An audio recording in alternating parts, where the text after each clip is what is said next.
שיר למעלות, אשא עיניי אל העמים וארץ, אל ייתן למות רגליך, אל ינום שומרך. הנה לא ינום ולא ישן שומר ישראל, השם שומרך, השם צילך, על יד ימינך. יומם השמש לא יככה וירח בלילה, השם ישמורך מכל רע, ישמור את נפשך, השם ישמור צאתך ובואך מעתה ועד עולם. שיר למעלות, אשא עיניי אל ההרים, מאין יבוא עזרי, עזרי מעם השם, עושה שמיים וארץ, אל ייתן למות רגליך, אל ינום שומרך.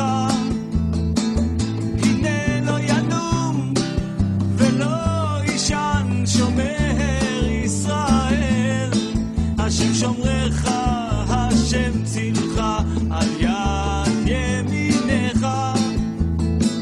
יומם השמש לא יככה וירח בלילה, השם ישמורך מכל רע. A verdade que liberta. השם ישמור צאתך ובואך מעתה ועד עולם.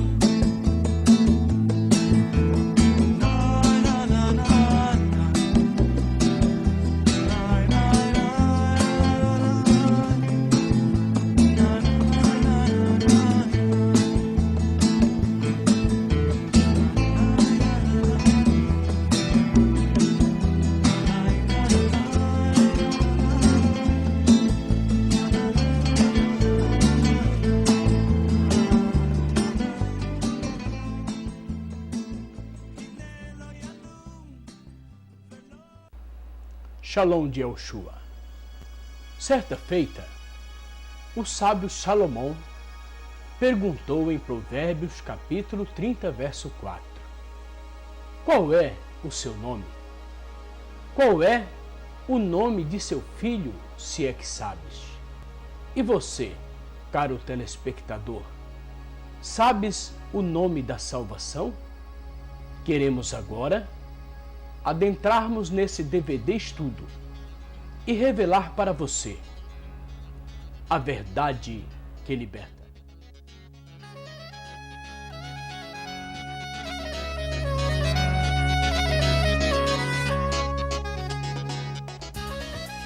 Nesses dias do tempo do fim, vivemos a grande expectativa da volta do Salvador.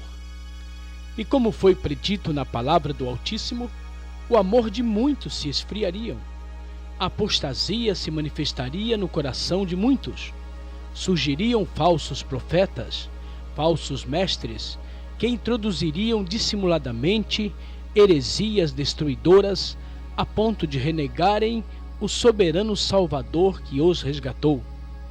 O mundo vive em torno da grande mentira que predomina sobre os homens na face dessa terra. O diabo, Satã, o pai da mentira, usa suas estratégias satânicas para aprisionar os seres humanos no seu laço do engano. Foi através do uso da mentira que este ser enganou nossos pais primitivos no jardim do Éden e continua naquilo que lhe é peculiar, a mentira, mentindo, procurando a quem possa tragar.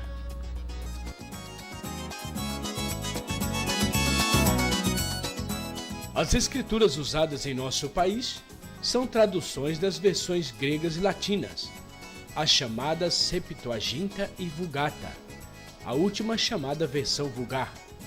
A chamada tradução Vulgata, feita no final do IV século de nossa era por Jerônimo, é uma revisão dos manuscritos gregos mais antigos, tornou-se texto oficial latino do Novo Testamento a partir do Concílio de Trento, em 1546. A Vulgata é considerada a tradução oficial da Igreja Católica Romana. Infelizmente, nesta tradução, há acréscimos e retirada de palavras, textos e orações completas por parte dos tradutores. As Bíblias usadas em nosso país procedem dessa tradução católica, efetuada pelo ex-padre João Ferreira de Almeida. No mesmo ano em que ocorreu o concílio, o Papa Paulo III ordenou que fosse incluído na tradução outros 7 livros apócrifos. São eles: Livro de Tobias, Judite, Sabedorias, 1º Macabeus, 2º Macabeus, Eclesiástico, Baruque. Apócrifos quer dizer não inspirados. O mundo está contaminado pelo poder da mentira que reina sobre a vida do homem na face desta terra. Qual foi a origem desta grande apostasia? O apóstolo Saulo, em seus dias, já declarou: já o mistério da injustiça opera.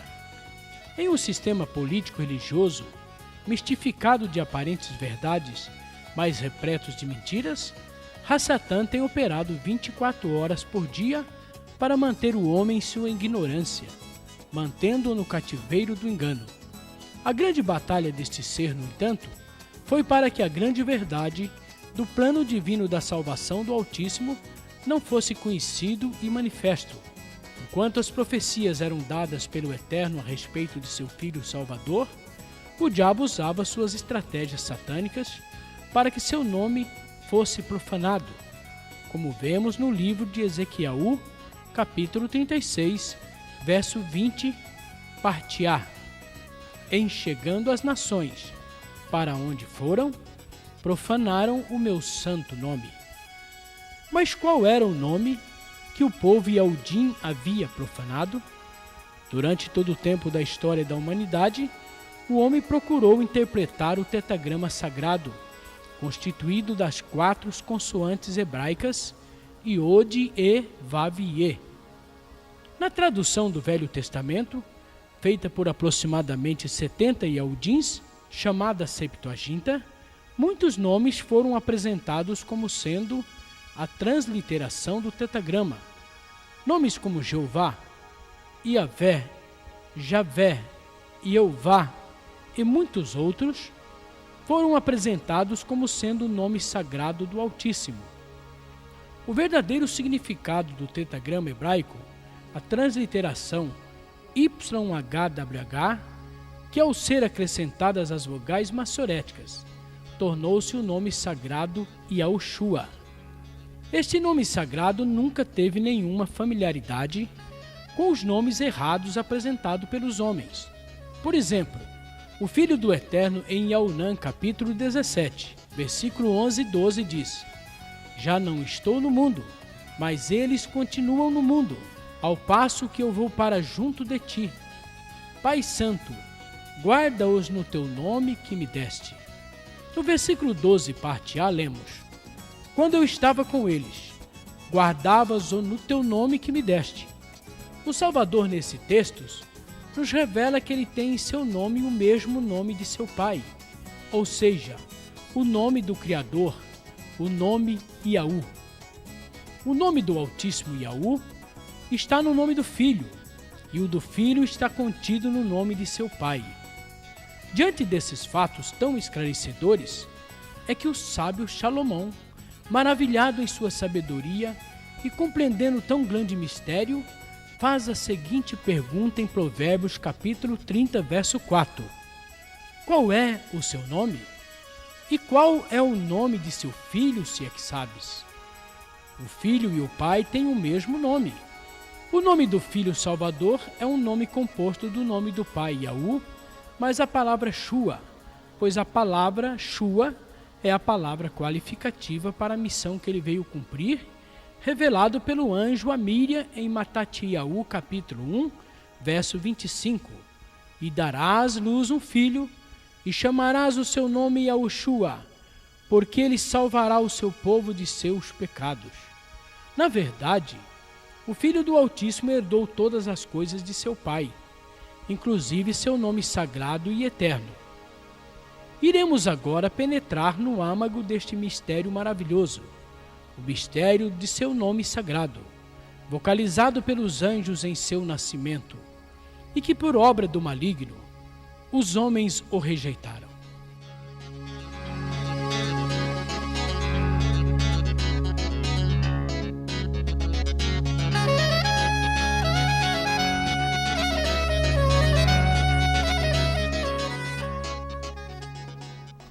Como observamos, Yaoshua, o Salvador, recebeu o nome do Pai. No entanto, um trama diabólico estava se formando para fazer com que esta verdade não fosse conhecida. O Altíssimo, em sua onisciência, sabia que a antiga serpente, o diabo, estava a lutar para que seu nome sagrado não fosse conhecido. Sabedor disto, o Eterno anunciou a seus profetas durante todo o tempo as profecias concernentes a esta ação maligna. Hassatã levantaria pessoas para a sua obra, a obra de ocultar dos homens na terra o poder que há no nome sagrado original de seu filho, o nome Yaoshua HaMashiach. Em Yirmiyahu, capítulo 23, verso 27, encontramos indícios desta ação perniciosa, os quais cuidam que farão que o meu povo se esqueça do meu nome, pelos sonhos que cada um conta ao seu companheiro, assim como seus pais esqueceram do meu nome por causa de Baal. O inimigo é perito em mistificar a mentira em verdade e a verdade em mentira. Pessoas inescrupulosas, usadas pelo poder do mal, cuidariam em fazer com que o povo esquecesse o nome sagrado do Salvador. Porém, as coisas não ficariam apenas em esquecer o nome sagrado. Audaciosamente, o inimigo agiu, fazendo com que o nome sagrado fosse mudado. É o que vamos ver a seguir.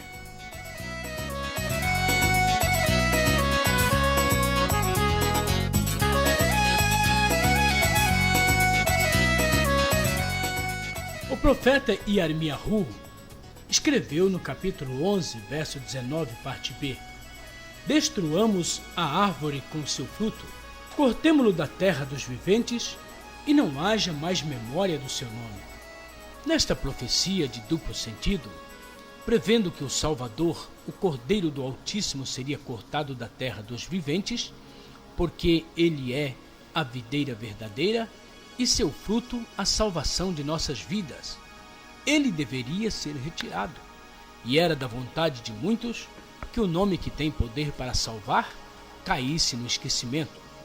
Contemplamos aqui, nesta profecia do profeta Yirmiyahu, exatamente o que aconteceu há quase 2000 anos atrás.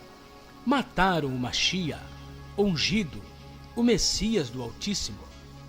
Também profetizou o profeta Daniel no capítulo 9, verso 26. Será morto o Mashiach, e sobre as asas da abominação virá o assolador. Já observamos anteriormente que o filho tem o mesmo nome que o pai. Vamos analisar o texto da aparição do anjo a Yosef, chamado em muitas Bíblias de José. Vamos analisar o capítulo 1, versículo 21 do livro de Matatiá.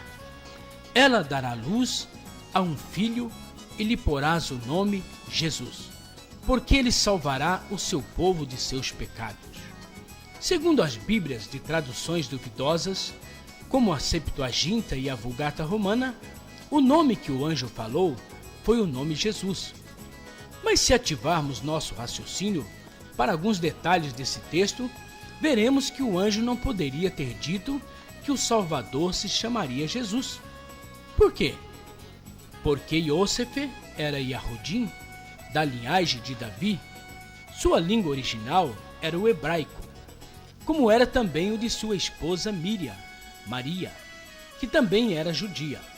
Quando o anjo vocalizou O nome do Salvador é Yosef, o disse na língua que Yosef entendia, que era o hebraico, e não em uma língua portuguesa que nem existia na época deste acontecimento. Lembremos que esta passagem escriturística foi escrita no livro de Matatiá, um dos livros todo escrito originalmente na língua hebraica, e não poderia, na linguagem original, ter um nome greco-romano-português para o Salvador, que é Yahudim, como as Bíblias adulteradas de nossos dias querem mostrar. O nome vocalizado Amília e Yosef foi o único nome que o Salvador tem, que é o nome hebraico Yahushua HaMashiach, o nome que está nos originais, como é o texto citado de Matatiá, que se encontra na biblioteca de Cesareia. O anjo jamais poderia ter proferido esse nome grego, latim, português, Jesus Cristo, a Yosef, porque Yosef era um Yahudim, e até que se prove o contrário, só falava e conhecia a língua hebraica. O nome verdadeiro Yahushua é confirmado no rodapé da Bíblia Vida Nova, traduzida pelo padre João Ferreira de Almeida, editora SR, Edições Vida Nova. No Atlas Enciclopédico Internacional, página 69, também encontramos o nome sagrado. Na Bíblia de tradução do padre Antônio Pereira de Figueiredo, página 1061, a respeito do texto em pauta, encontramos ali o nome sagrado Yahushua. A seguir, nome próprio pode ser traduzido?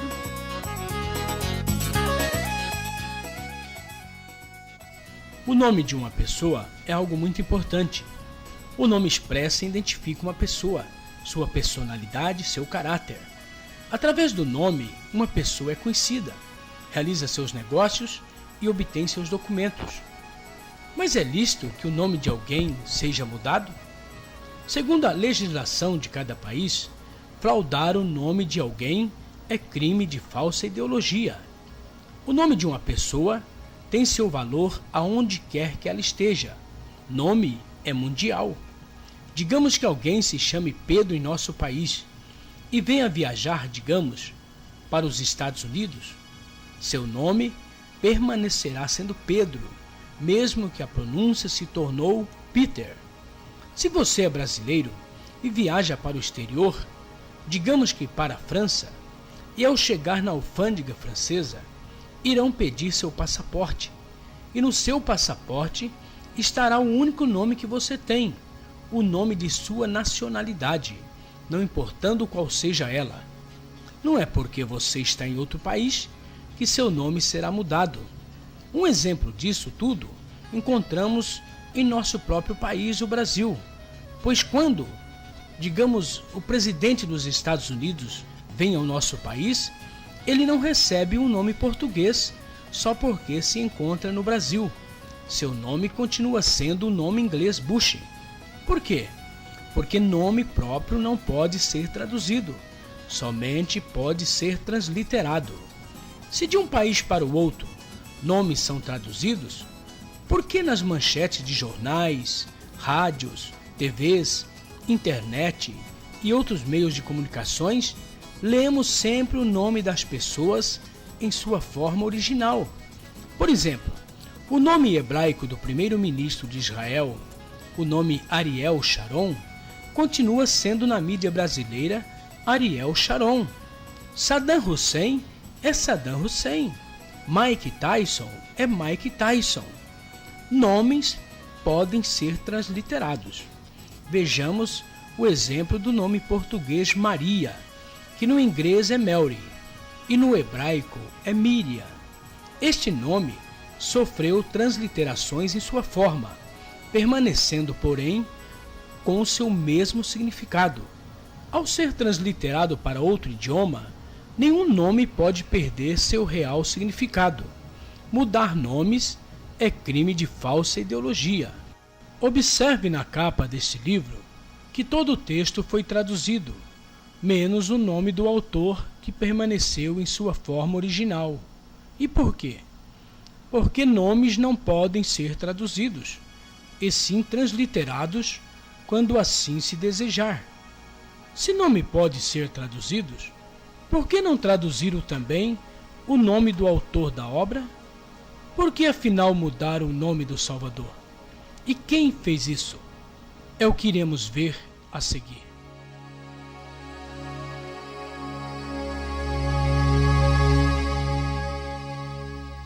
A Grécia é um país situado no sudeste da Europa, citada nas Escrituras como Javan e Quintim. Em Zacariaú, capítulo 9, verso 13, se anuncia que os Eudins fariam oposição aos gregos. Porque para mim, curvei Yaudá como um arco, e eu enchi de Efraim. Suscitarei a teus filhos, ó Sião, contra os teus filhos, ó Grécia. Os gregos eram um povo politeísta, adoradores de muitos deuses, em torno de 30.000 aproximadamente.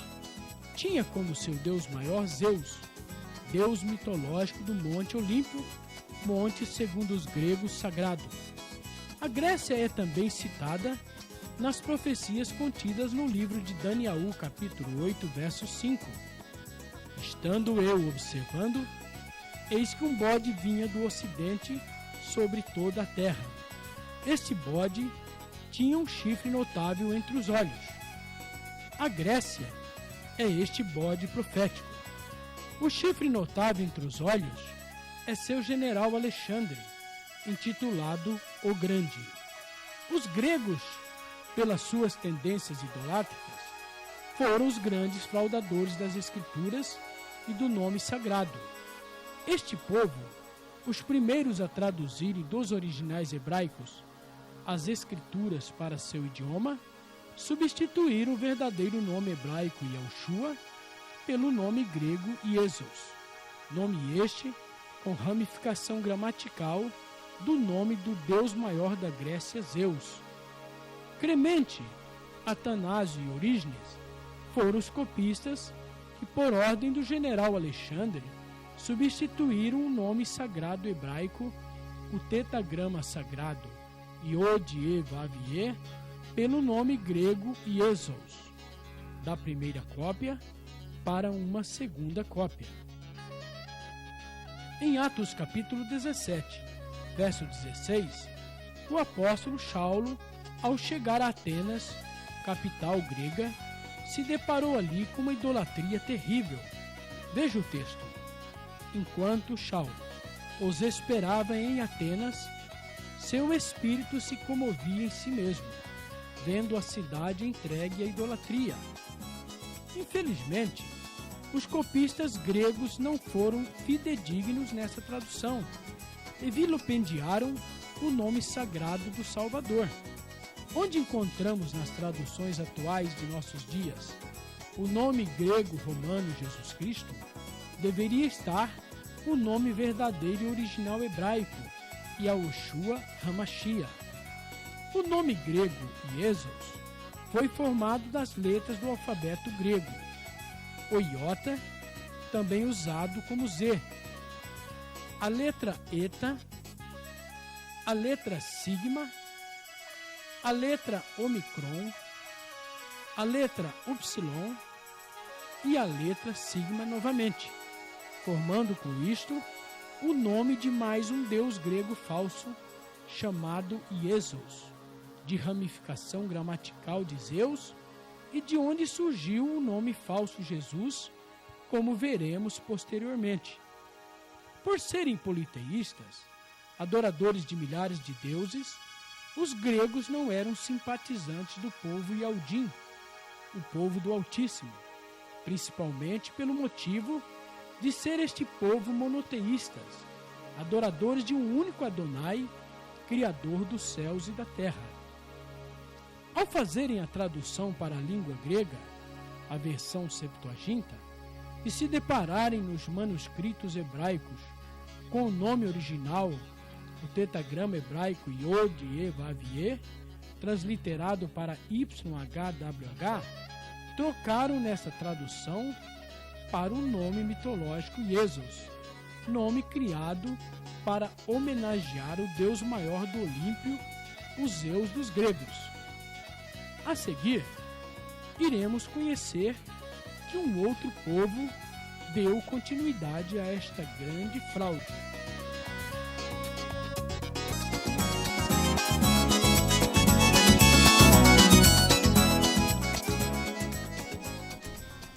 Os romanos herdaram quase todas as coisas da cultura e costume dos gregos.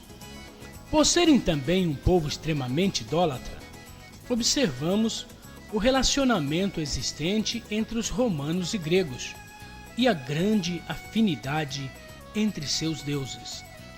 Zeus, o deus maior da Grécia, é adorado pelos romanos como Júpiter. A deusa grega Hera é adorada como Juno. Ares, o deus grego da guerra, adorado pelos romanos como deus Marte. A deusa grega Ártemis é a Diana dos romanos, citadas em muitas passagens das Escrituras. Os deuses dos gregos e romanos estavam por toda parte, nos céus, na terra, no mar e nas profundezas da terra. Nos primeiros 400 anos da era atual, conforme observamos na matéria da revista Super Interessante de abril de 1996, intitulada Como Proteger o Mito da Verdade, os católicos romanos rezavam suas missas na língua grega até o IV século, usando a tradução grega Septuaginta com o nome adulterado Iesos. Isso explica por que nos primeiros 400 anos a influência dos deuses gregos foram tão constantes nas missas católicas. Durante a vida dos apóstolos, a igreja permaneceu relativamente pura. Porém, pelo fim do segundo século, a igreja começou a tomar nova forma. Ao desaparecer a primitiva simplicidade, os primeiros discípulos baixaram ao túmulo. Seus descendentes, junto com os novos adeptos, puseram-se à frente da causa e a remodularam. Para se ter um número de conversos razoáveis, abriram as portas largas do favoritismo espiritual e, como resultado, uma inundação pagã invadiu a igreja, trazendo seus costumes, práticas e ídolos. Não precisamos forçar a memória para observarmos a performance do resultado catastrófico que tudo isto causou. O Brasil é um exemplo disto. Mais da metade das cidades brasileiras estão consagradas aos ídolos adorados e venerados pelo catolicismo romano. Quando a cidade não é batizada pelo nome dos ídolos, colocam-na debaixo de padroeiros. O nosso país, por exemplo, está debaixo da maldição de um ídolo. O Brasil não tem Senhor. O Brasil não tem Adonai. Tem Senhora. A Bíblia diz: bem-aventurada a nação cujo Adonai é o Eterno. O sistema da mentira colocou o nosso país debaixo da maldição da idolatria, debaixo do ídolo de Aparecida do Norte, que boa parte dos brasileiros a tem como sua padroeira.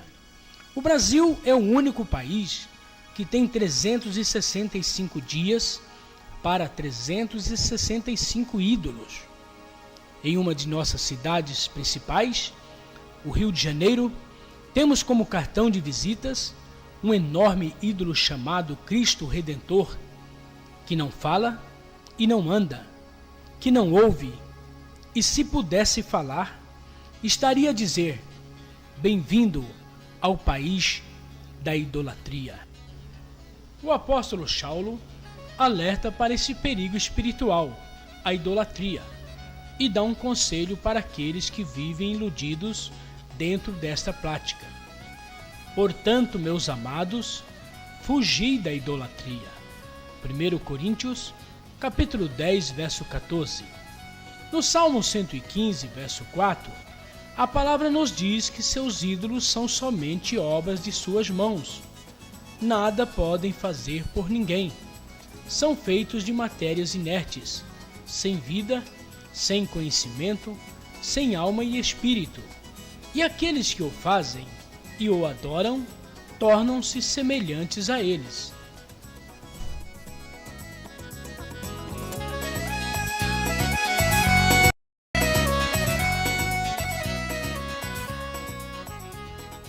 Como já observamos, os gregos e romanos foram os responsáveis pela mudança do nome sagrado Yahushua para o nome grego Jesus. Cumpriu-se, portanto, algumas profecias que o nome do Filho do Eterno, o nome Yahushua, seria esquecido, como por exemplo, no livro de Irmiaú, capítulo 11, verso 19, parte B: destruamos a árvore com seu fruto, a ele cortemo-lo da terra dos viventes, e não haja mais memória do seu nome. O salmista Davi escreveu no Salmo 74, verso 10: até quando, ó Senhor, continuará a vituperar o adversário? Acaso o inimigo continuará para sempre a tratar teu nome com desrespeito? O Altíssimo, em Irmiaú, capítulo 34, verso 16, parte A, diz: mudaste, porém, e profanaste o meu nome. Não estariam enquadrados neste versículo aqueles que teimam em afirmar por uma fé cega e louca que o nome do Salvador é o nome falso greco-romano Jesus Cristo? Não são estes os profanadores do nome santo dos tempos atuais? Vamos ver no livro do profeta Ezequiel, capítulo 43, verso 8, parte B: contaminaram o meu santo nome com as abominações que faziam. Por esse motivo, foram consumidos pela ira do Altíssimo. O povo latino-romano, o império considerado por muitos na época como sendo o império mais poderoso da terra, denominado como Roma, exerceu e abusou de todo o seu poder para destruir a igreja primitiva. Diante das impostações terríveis deste clero, a igreja primitiva durou até o ano 313 de nossa era. Através deste povo foi que Yahushua foi tirado na terra dos viventes. A cidade de Yaushalai e o santuário foram destruídos por este povo no ano 70, através de Tito, o general romano, e seus soldados. Grandes perseguições sofreu a igreja de Yahushua nesses primeiros 4 séculos da história. Não iremos narrar com detalhes devido ao tempo que dispomos, mas queremos registrar neste estudo a mais terrível de todas as perseguições que ocorreu no governo de Diocleciano, entre o ano 303 ao ano de 310, quando este imperador expediu um edito ordenando que todas as escrituras fossem queimadas. Com isto, a igreja sofreu a influências de tradições duvidosas, de conversões duvidosas, como foi a de Constantino, filho de Diocleciano. No final do 4º século, um papa por nome Damasus, no ano de 383, comissionou a Jerônimo para efetuar a tradução das escrituras gregas para o latim. Os romanos já usavam a tradução grega com o nome adulterado Jesus por aproximadamente 380 anos. Ao traduzir a chamada Vulgata Romana, Jerônimo mudou o nome grego Jesus para a forma romana Jesus. Observe que a consoante J entrou na Vulgata Romana no lugar do iota grego. Lembre-se que nem no alfabeto grego, nem no hebraico, não existe a consoante J. Como já vimos em nosso país, as Bíblias aqui usadas têm procedências na tradução Vulgata Latina. Como surgiu o nome Jesus? Qual a origem deste nome? Jerônimo, em sua tradução romana, efetuou uma remodelagem gramatical, servindo dos cânones gregos, onde o nome já estava adulterado. Pois lembremos que ao criar a Vulgata, Jerônimo não usou os originais hebraicos com o nome original Yahushua, mas sim a tradução adulterada grega, a Septuaginta, com o nome falso grego Iesus. Na tradução latina Vulgata, o nome tornou-se Jesus. Mais tarde, uma nova remodelagem foi feita para o latim. O nome Jesus tornou-se Iesves. que tem suas origens no iesus dos gregos. Os latinos romanos usavam na sua língua original a consoante V no lugar da vogal U. Observe na ilustração do século XII, denominada Cristo em Majestade, de um saltério para uma abadia em Londres, vemos claramente o V sendo usado no lugar da vogal U do nome latino Iesivis, ou seja, Iesus. Na parte inferior esquerda e direita da ilustração, o mesmo acontece com os nomes Marcos e Lucas, ambos com a consoante V no lugar da vogal U. Nesta gravura e outras tantas, observamos que o povo itálico romano sabem que o Iesivis romano é o mesmo Iesus grego. Os romanos foram 100% influenciados pela cultura religiosa dos gregos. O Brasil teve uma total influência religiosa do povo itálico romano. Tanto isto é real, que as Bíblias usadas em nosso país são provenientes da tradução romana, a Vulgata Latina de Jerônimo. O padre português João Ferreira de Almeida, mais tarde convertido ao cristianismo, foi quem traduziu em 1676 a Vulgata Latina para a língua portuguesa, mas uma remodulagem gramatical foi efetuada nesta tradução. Do Jesus romano da Vulgata Latina foi extraído a vogal O, tornando-se na tradução portuguesa de João Ferreira de Almeida o nome greco-romano-português Jesus, nome este adorado por quase todos os brasileiros e parte do planeta. A maior blasfêmia do homem contra Yah foi justamente o negar seu nome santo e adorar um nome idólatra e sem poder para salvar os homens de seus pecados. Veja a profecia de Apocalipse, capítulo 13, verso 6. E abriu sua boca em blasfêmias contra Yah, para blasfemar do seu nome e do seu tabernáculo e dos que habitam no céu. Vejamos ainda no capítulo 13, verso 8. E adorá-la-ão todos os que habitam na terra, aqueles cujos nomes não foram escritos no livro do Cordeiro. O nome Jesus foi traduzido para o Brasil pelo catolicismo romano, através dos jesuítas, membros da Companhia de Iesu ou Companhia de Jesus, conforme você observa nesta matéria do livro História das Grandes Literaturas. No dicionário enciclopédico ilustrado Formar, lemos na página 1714, no item Jesuítas, religiosos da Companhia de Jesus, ordem religiosa formada por Inácio de Loyola. Neste site, no endereço desse site, temos as seguintes informações a respeito desta facção religiosa responsável pela divulgação do nome falso em nossa nação. Através dos jesuítas, quando aqui estiveram na época do descobrimento do Brasil, foi que o nome falso do ídolo greco-romano Iesus foi trazido para a nossa nação na forma do nome Jesus para que aqui fosse adorado. Observe a cronologia das mudanças que ocorreu desde o primórdio de nossa era. Yaoshua, o nome original verdadeiro, vocalizado pelo anjo Yosef e Miriam, também vocalizado pelo próprio Filho do Eterno Achaulo, ver Atos 26:14. Iesus e Iesus, nome grego colocado no lugar do nome sagrado na tradução grega Septuaginta. Jesus ou Iesvis, forma romana do nome grego Iesus ou Iesus, colocado por Jerônimo a mando do Papa Damaso em sua tradução Vulgata Romana.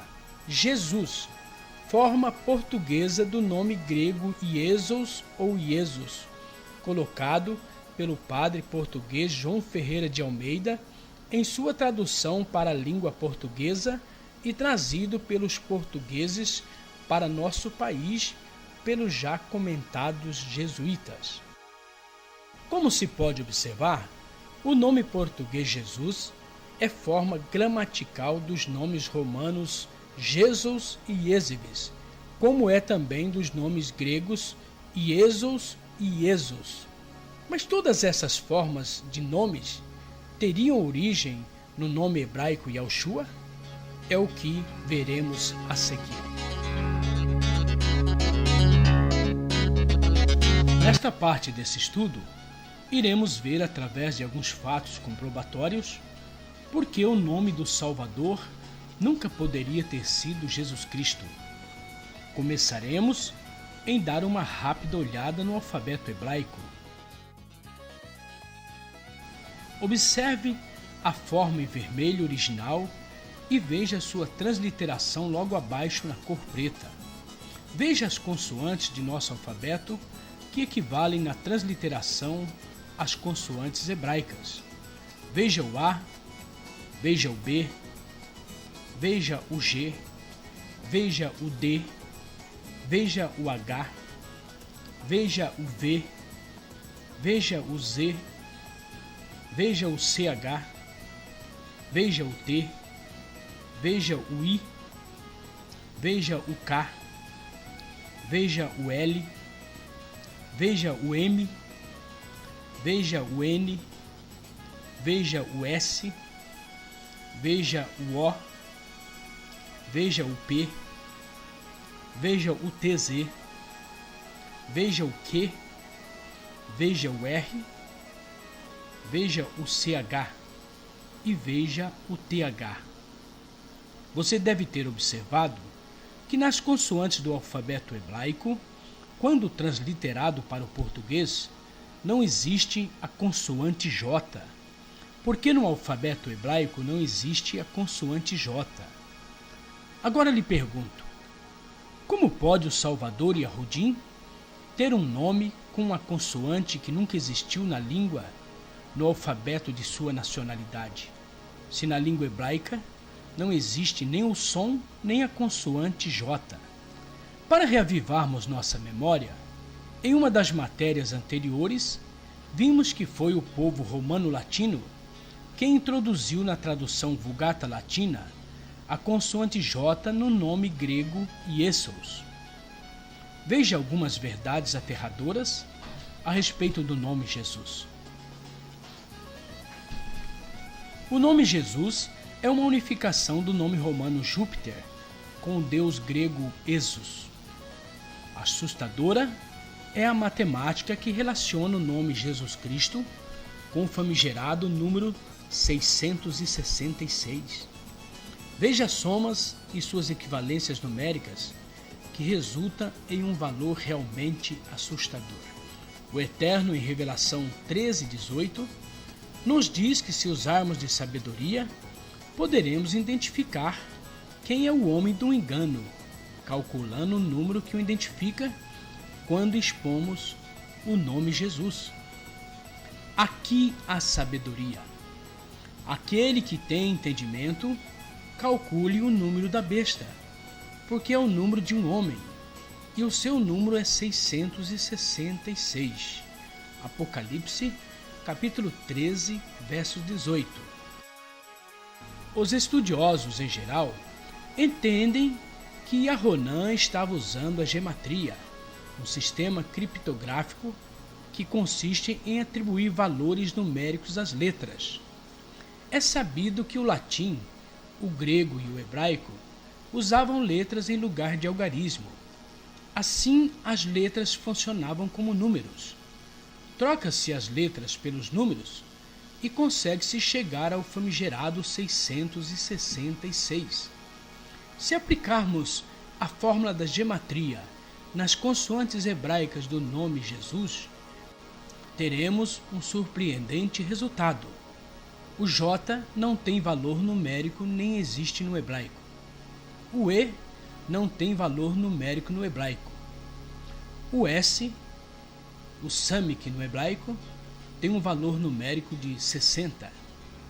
O U, o Vav, no hebraico, tem um valor de 6. O S, o Samik no hebraico, também tem um valor de 60. Sus do nome Jesus, no hebraico Samik, Vav, Samik, eliminando o numeral 0, que não tem valor numérico na Cabala, resta-nos o fatídico número 666 de Revelação, capítulo 13, verso 18. Veja a tabela do alfabeto hebraico e seus respectivos valores numéricos.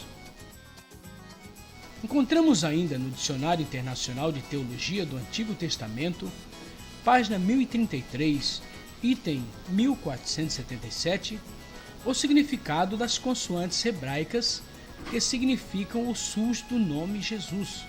As consoantes Samik, Vav, Samik.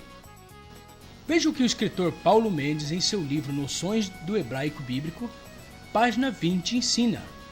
Ao citar o texto de 1 Reis, capítulo 10, verso 28, ele nos afirma que a palavra sus, em hebraico Samik, Vav, Samik, contida neste texto, significa cavalo. Esta palavra sus é parte do nome Jesus, ou seja, o nome da besta de Apocalipse, o Deus cavalo. Veja, amado telespectador, o que diz Apocalipse capítulo 13, verso 15. E foi-lhe concedido que desse espírito à imagem da besta, para que também a imagem da besta falasse, e fizesse que fossem mortos todos os que não adorassem a imagem da besta. Veja ainda o verso 16 e 17. E faz que a todos, pequenos e grandes, ricos e pobres, livres e servos, lhes seja posto um sinal na sua mão direita, ou nas suas testas, para que ninguém possa comprar ou vender, senão aquele que tiver o sinal, ou o nome da besta, ou o número de seu nome. Qual é este sinal? Senão a indução da mentira sobre as mentes das pessoas, fazendo-as aceitar uma mentira como verdade, obrigando-as a levantar sua mão direita como aceitação de uma terrível mentira, um nome falso, de um Deus falso, obrigando-os pela mentira a invocar um nome que tem o número da perdição, um Deus mitológico greco-romano, cujo número é 666, a besta apocalíptica, como acabamos de comprovar através de tantas provas.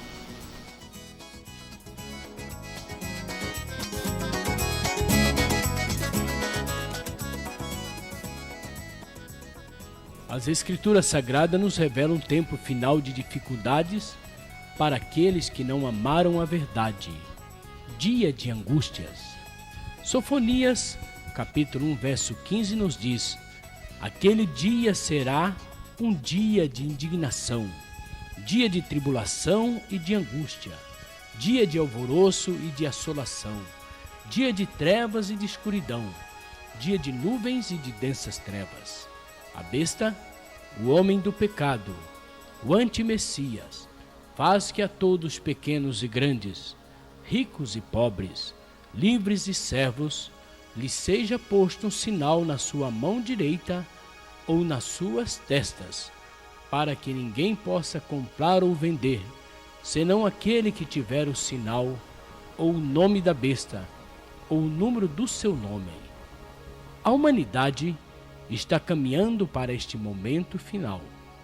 Cientistas há anos já pesquisam e planejam e já desenvolveram, junto com as instituições financeiras do mundo, o biochips e anunciaram o projeto Sociedade Global Sem Dinheiro. Todos os sistemas de transação estão sendo feitos com segurança, adotando protocolos fixos. Transação eletrônica segura, 7 Mac Mondex, é uma combinação das palavras monetário e Dexter. A edição da enciclopédia de dicionário da Webster define esta fórmula como Mondex, Mon, de monetário, pertencendo ao dinheiro, Dexter, Dex, pertencendo ou localizado à mão direita, 7 Merc, 7 é o deus egípcio do mal ou Satanás. Merc é a marca da besta 666 que vem junto com o microchip, que pode vir em forma de cartões de crédito onde se pode usar um dispositivo no seu interior com os dados de transferência eletrônica pessoal. A Motorola é que está produzindo microchips para a Mondex Smart Card, que desenvolveu vários implantes em humanos usando biochips. O chip BT952000 foi criado pelo Dr. Carl Sanders, que foi orientado em 17 reuniões da nova ordem mundial para que se pudesse ser desenvolvido um dispositivo para uso global para identificação de humanos para o propósito do comércio econômico global. O biochip mede 7 mm de comprimento e 0,75 mm de largura, mais ou menos o tamanho de um grão de arroz. Contém um transponder e uma bateria de lítio recarregável. A bateria é carregada por um circuito de termopar, que produz voltagens de flutuações com a temperatura do corpo. Eles gastaram mais de 1,5 milhões de dólares nos estudos para saber o melhor local para colocar esse biochip no corpo humano. Eles só acharam 2 lugares satisfatórios e eficientes: a testa, debaixo do couro cabeludo, e a parte de trás da mão, especificamente a mão direita. As Escrituras Sagradas nos diz: e fez que a todos, pequenos e grandes, ricos e pobres, livres e escravos, lhes fosse posto um sinal na mão direita ou na fronte. Mais de 250 corporações em 20 países estão envolvidos trazendo a Mondex para o mundo, e muitas nações já foram privilegiadas para usar o sistema. Entre essas nações estão Reino Unido, Canadá, Estados Unidos da América, Austrália, Nova Zelândia, Israel, Hong Kong, China, Indonésia, Macau, Malásia, Filipinas, Singapura, Tailândia, Índia, Taiwan, Sri Lanka, Costa Rica, Guatemala, Nicarágua, Panamá, Honduras, El Salvador e agora o Brasil. É esperado que a União Europeia adote o sistema da Mondex como a moeda corrente, como saída unificada entre eles. Eles estão produzindo atualmente 1 bilhão de biochips Mondex por ano, e eles já estiveram em produção durante pelo menos um ano. Eles descobriram que se o chip estivesse no cartão, haveria alguns problemas sérios. O chip podia ser cortado e informações seriam mudadas ou falsificadas. Os valores podem ser alterados, pode ser quebrado, roubado ou perdido. Paralelamente, algumas empresas estão trabalhando formas de monitorar as pessoas para efeito da diminuição da violência. O Banco Bradesco, por exemplo, começou a utilizar em 2008 um sistema de autenticação do cliente pela palma da mão. Para retirar dinheiro em um caixa eletrônico, o cliente coloca a mão aberta em um scanner e esse reconhece a mão e libera o dinheiro. Basta somente que a mão da pessoa esteja pré-cadastrada no sistema do banco. O sistema reconhece o padrão das veias da mão, que é único em cada indivíduo, tornando impossível qualquer tipo de fraude.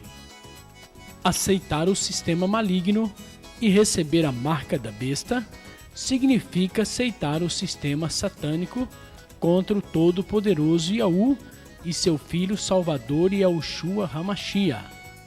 Cuidado, sem que você saiba, você já pode estar sendo monitorado pelo sistema.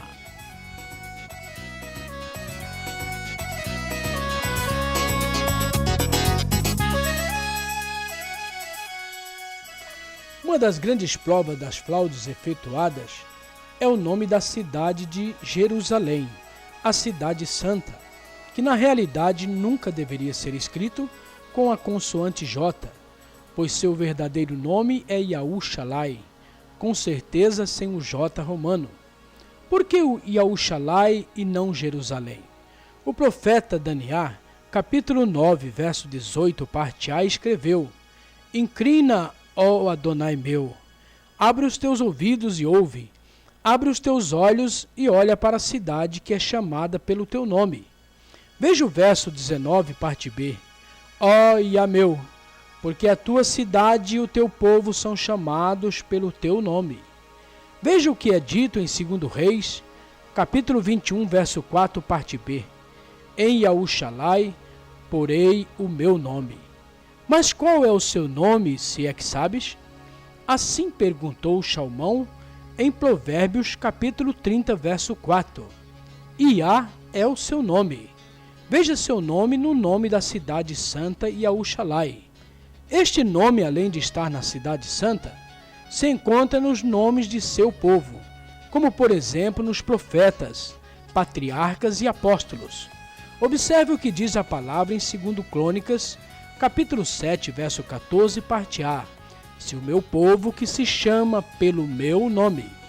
Apresentaremos alguns nomes hebraicos para que o telespectador possa assimilar melhor esta grande verdade.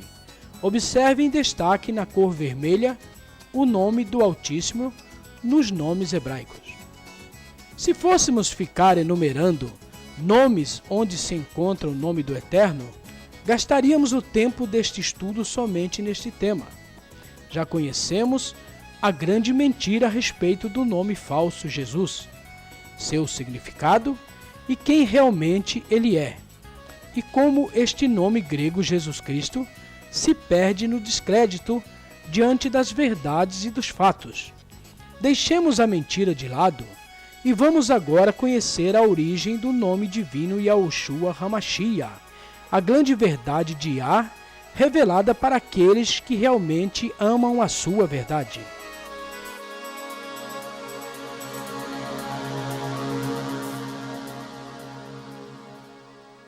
Quando elaboramos um estudo genealógico a respeito da origem do Salvador, as verdades de sua origem vêm à tona. Ao analisarmos o texto de Apocalipse, capítulo 5, verso 5, o Salvador Yahushua é chamado o leão da tribo de Eudá, a raiz de Davi. Vamos analisar um pouco a história sobre a tribo de Eudá. Esta quarta tribo se originou do quarto filho de Jacó, um dos 12 filhos do patriarca. Veja o texto de Gênesis capítulo 35, verso 23. Rubem, o primogênito de Jacó, Simeão, Levi, Eudá, Isacar e Zebulon, filhos de Lia. O rei Davi reinou sobre esta tribo por 7 anos e meio. O Salvador Yahushua tem suas raízes genealógicas nesta tribo. Veja Matatiaú, capítulo 1, verso 3.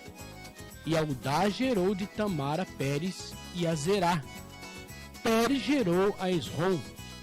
Esrom a Arão. Observe o texto de Lucas, capítulo 3, verso 4.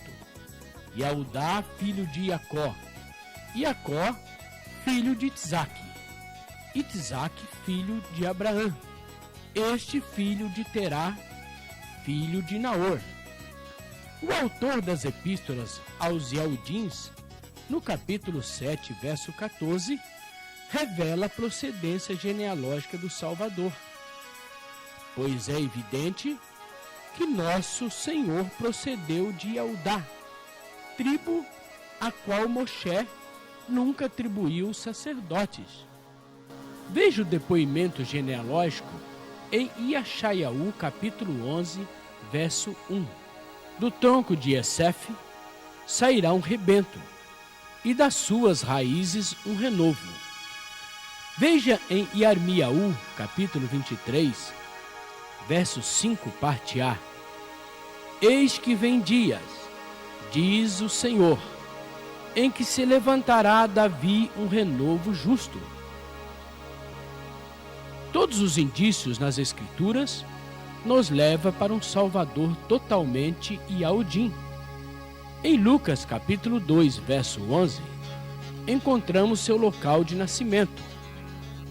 é que hoje vos nasceu na cidade de Davi o Salvador, que é o Machia, o Adonai. Vejamos ainda o verso 2, parte A do mesmo capítulo. Iosef também subiu da Galileia, da cidade de Davi, chamada Etienne. Veja a declaração do próprio Salvador Yahushua em Apocalipse capítulo 22, verso 16, parte B. Eu sou a raiz e a geração de Davi.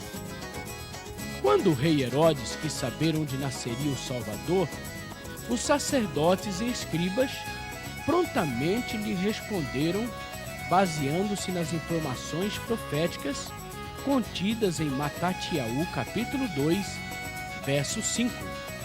Em Betien da Yaudá, ou seja, em Belém da Judéia, porque assim está escrito por intermédio do profeta.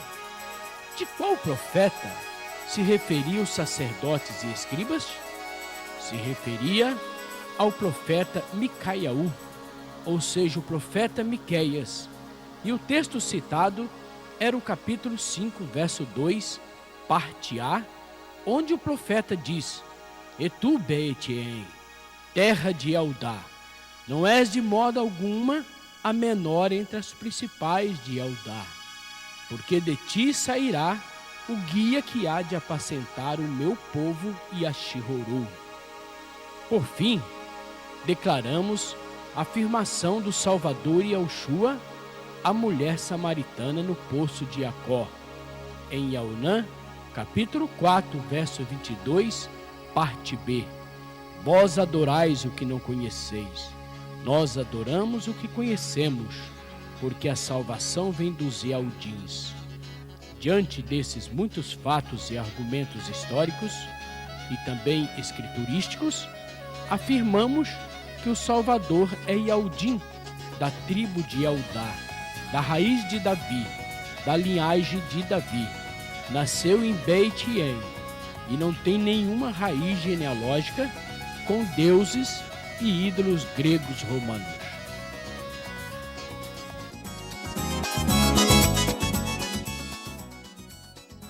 Nos primórdios de nossa era, encontramos indícios dentro da própria Escritura que os apóstolos pregaram o nome Yahushua.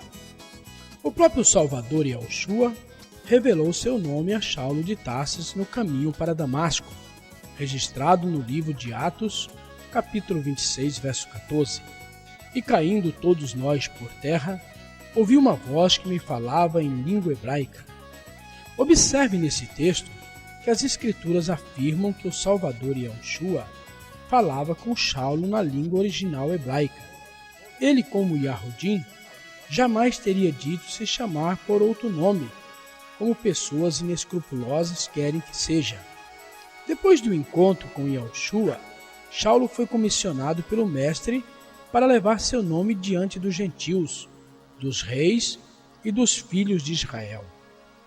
Este é para mim um vaso escolhido para levar o meu nome diante dos gentios, dos reis e dos filhos de Yashihorô.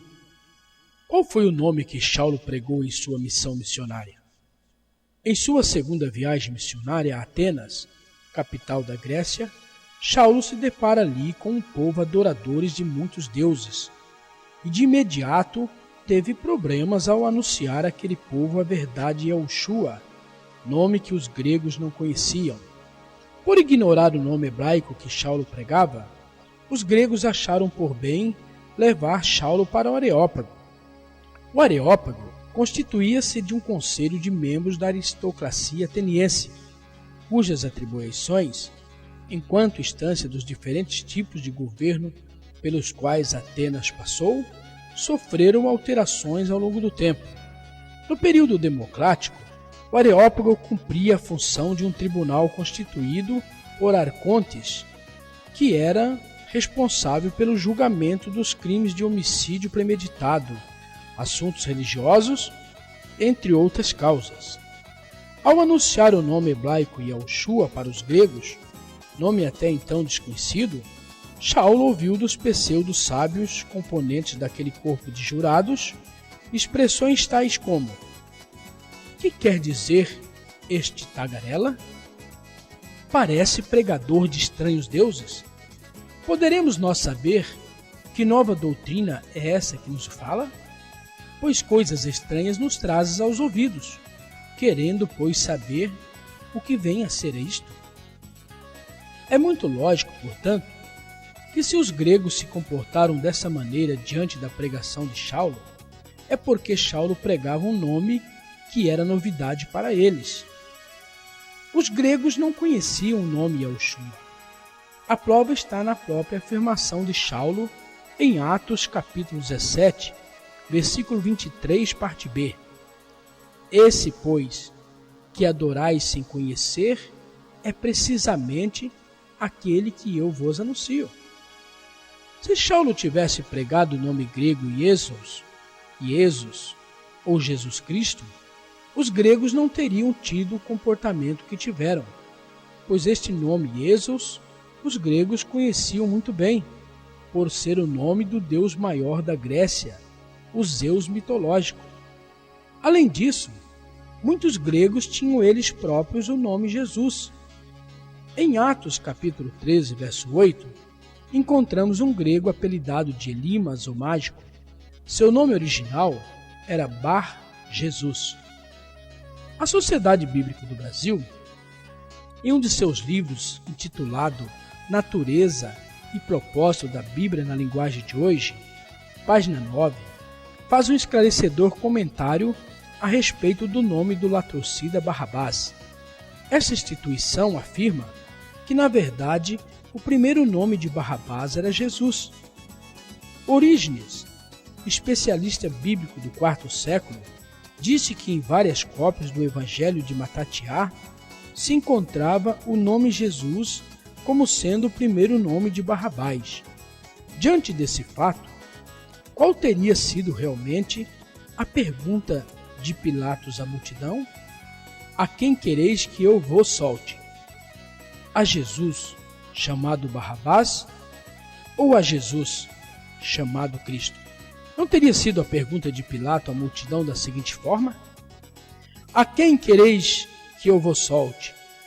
A Jesus, chamado Barrabás, ou Yahushua, chamado o Mashiach? Ao ser consultado por um irmão da cidade de Franca, São Paulo, a Sociedade Bíblica do Brasil confirma a autenticidade do texto de Atos 26,14. Veja a carta e observe o comentário em destaque. Finalmente, visto que a voz falou em hebraico, usou o nome hebraico Yahushua.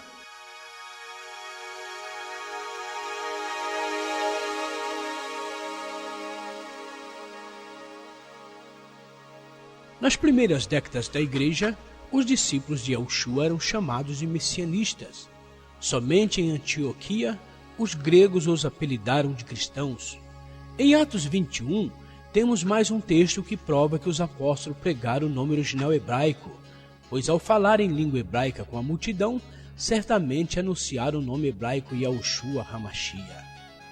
Ainda que os tradutores escondam o nome do Eterno nas suas traduções da Bíblia, existe o original hebraico para revelar a verdade, os quais cuidam em fazer que o meu povo se esqueça do meu nome, pelos seus sonhos que cada um conta ao seu companheiro, assim como seus pais se esqueceram do meu nome por causa de Baal. Irmiaú, capítulo 23, verso 25 e 27. Não é isso que os tradutores têm feito? Estão fazendo o povo se esquecer do nome do Eterno por causa de Baal, de Quírios, de Lorde, de Senhor, de Teus, de Gode, Deus, Iesus, Jesus e Zeus. São esses ídolos que estão tomando indevidamente o lugar de Yahu, o Adonai de Yashihoru. Existe uma maldição para quem não dar honra ao nome do Eterno. Se não ouvirdes, E se não propuserdes no vosso coração dar honra ao meu nome, diz o Iaú dos exércitos, enviarei sobre vós a maldição, e amaldiçoarei as vossas bênçãos. Já as tenho amaldiçoado, porque vós não propondes isso no vosso coração. Malaquiá, capítulo 2, verso 2. Ainda que pessoas inescrupulosas queiram continuar a achar que podem ocultar o nome sagrado, temos, no entanto, visto milhares de vidas pregando em toda a face da terra esta verdade que liberta. Somente na internet, além de outros meios de comunicações, mais de 1 milhão de sites estão a pregar o nome de Yahushua HaMashiach, cumprindo a profecia de Yashayahu, Isaías, capítulo 52, verso 6, parte A. Portanto, o meu povo saberá o meu nome. Existe uma bênção para quem der honra ao nome de Yahu, mas para vós outros, que temei o meu nome, nascerá o sol da justiça, trazendo salvação nas suas asas. Saireis e saltareis como bezerros soltos da estrebaria. Malaquiá, capítulo 4, verso 2. O salmista Davi disse: bendize, ó minha alma, a Yahu, e tudo o que há em mim, bendiga o seu santo nome. Salmos, capítulo 103, verso 1. Em Ioiá, capítulo 2, verso 32, e em Atos, capítulo 2, verso 21, também em Romanos, capítulo 10, verso 13, encontramos a seguinte palavra: e acontecerá que todo aquele que invocar o nome de Yahu será salvo. E Armiaú disse o seguinte: achadas as tuas palavras, logo as comi. As tuas palavras me foram gozo e alegria para o coração, pois pelo teu nome sou chamado, ó Yahu, Adonai dos exércitos. Alimente sua alma desta verdade. Fuja agora da mentira. Fuja agora da marca fatídica da besta, que está a marcar nas mãos e nas frontes muitas vidas. Fuja do Deus cavalo, a besta de revelação descrita no capítulo 13 de Apocalipse. O homem do pecado, o iníquo, o anti-Mashiach. Cuidado com aqueles que dizem que nome não tem importância. Cuidado com aqueles que dizem que o nome sagrado Yahushua é só lá em Yashihoru. Medite na afirmação das Escrituras, que afirma que somente um nome foi dado entre os homens pelo qual importa que sejamos salvos. E não há salvação em nenhum outro, porque debaixo dos céus nenhum outro nome foi nos dado, pelo qual importa que sejamos salvos. Atos, capítulo 4, verso 12. Portanto, Yahu o exaltou sobremaneira e lhe deu o nome que está acima de todo nome. Filipenses, capítulo 2, verso 9. A todos quantos o receberam, a saber, aos que creem no seu nome, deu-lhes o direito de se tornarem filhos de Yahu. Yaonã, capítulo 1, verso 12. Receba agora em sua vida o único nome que salva. A decisão é sua.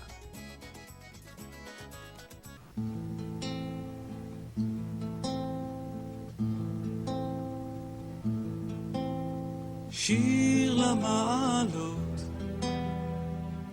אשא עיניי